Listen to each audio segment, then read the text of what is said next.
Hey, it's me, MLB. Here is part 6 of 50 Ways to Kiss, and it's looking like there'll be a few extra parts on from part 6. So here we go. Hang on to your hats, folks.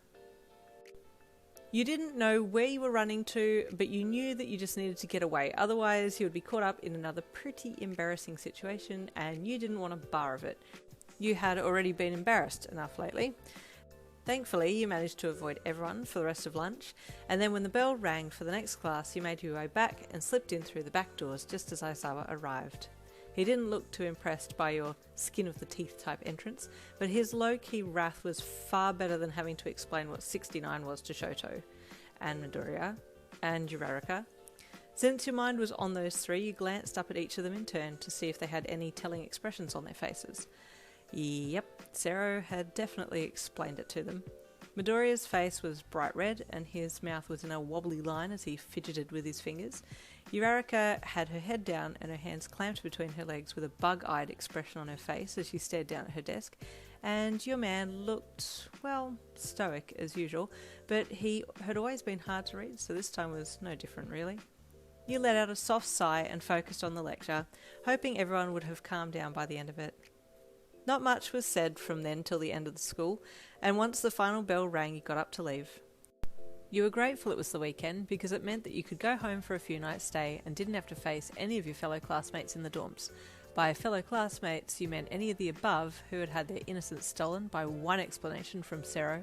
You shuddered at the thought. Yin, I will walk you home, Shoto said as he approached your desk. You nodded.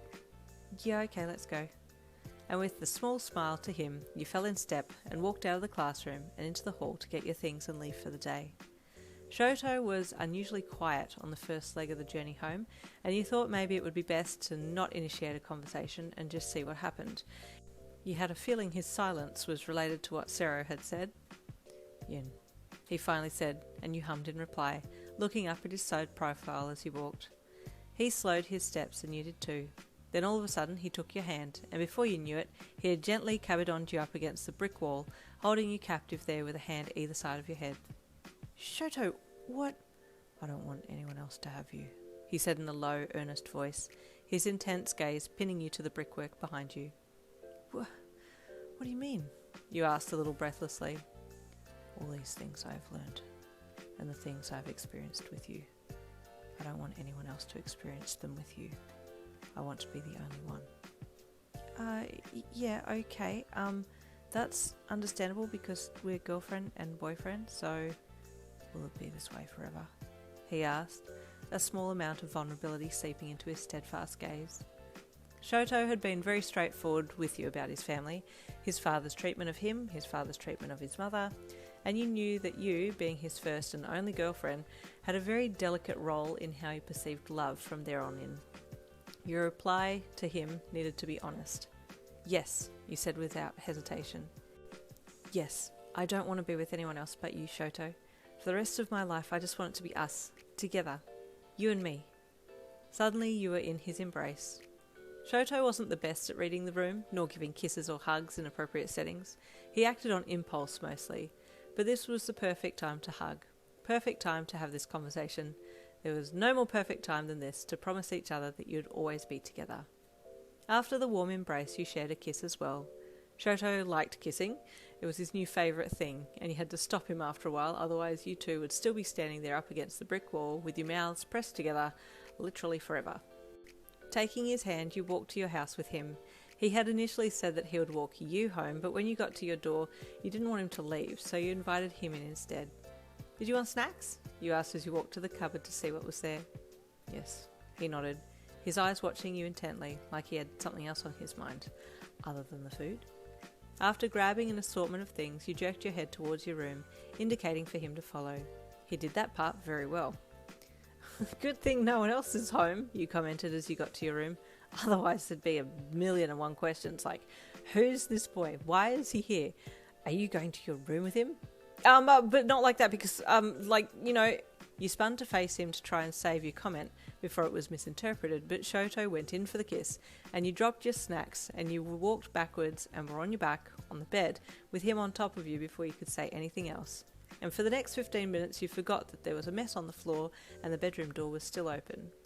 Your clothed bodies moved and rolled, tongues playing with each other, while hands explored, and things may have escalated had not the slam of the front door jarred you back to reality. Yin, are you home? Came the voice of your mother as she entered the house. I've got a few more bags of shopping and such to bring in. Can you give me a hand? Oh, shoot, you hissed at Shoto, his breath semi-icy yet hot, emitting steam with each excited breath. I'll help, he offered innocently. No. You can't just walk down there. My mum will have a fit if she sees a boy in the house. Shoto's eyes grew really wide and he stared down at you. That is a serious medical emergency. I do not want to be the cause of that. What? You asked, feeling like you'd missed something. She will seizure if she sees me, he stated again. What? No. Not like literally. Or well, maybe she will. I don't know, but I'm not willing to find out if she will or not. Yin? Coming! Sorry, just give me a sec, you shouted, making Shoto jump slightly with the sudden volume in your voice. I have to go and help, but I'll be right back, okay? Just hide somewhere in case someone else comes home or something. Just don't sit on the bed. Hide. Okay, he said, getting off you and looking around. I'll be back, he said, running to the door and stepping quickly over the snacks mess on the floor. I'll clean that up later, you thought as you ran down to help your mum. She was far too busy getting things out of the car to see the flustered and semi-guilty look on your face, and she turned and gave you a smile before plonking a box down in your arms. What's this? You asked, looking into the box and seeing clothes neatly stacked inside. Hand-me-downs, she said excitedly. From Aunt Gina. Ah, great, you replied. Ah, yes, I can't wait to see what's in this box of abominations. Come, I'll help you hang them in your room. We can go through them. Dinner can wait, she said as she led the way back to the house with the last of the items from the car and dropped them at the front door, then made for the stairs. Wait, now? You asked nervously as she headed purposefully up the steps to your room. Yes, honey, I want to see these lovely clothes she's given you. That pink flower dress from last year was simply divine. You pulled a face. For two reasons. One, flower dress from Florist Hell, and two, she was walking to your room where Shoto was. You didn't know if he had hidden himself anywhere yet, but you were sweating balls, praying that he wasn't standing there in the middle of the room when you got there.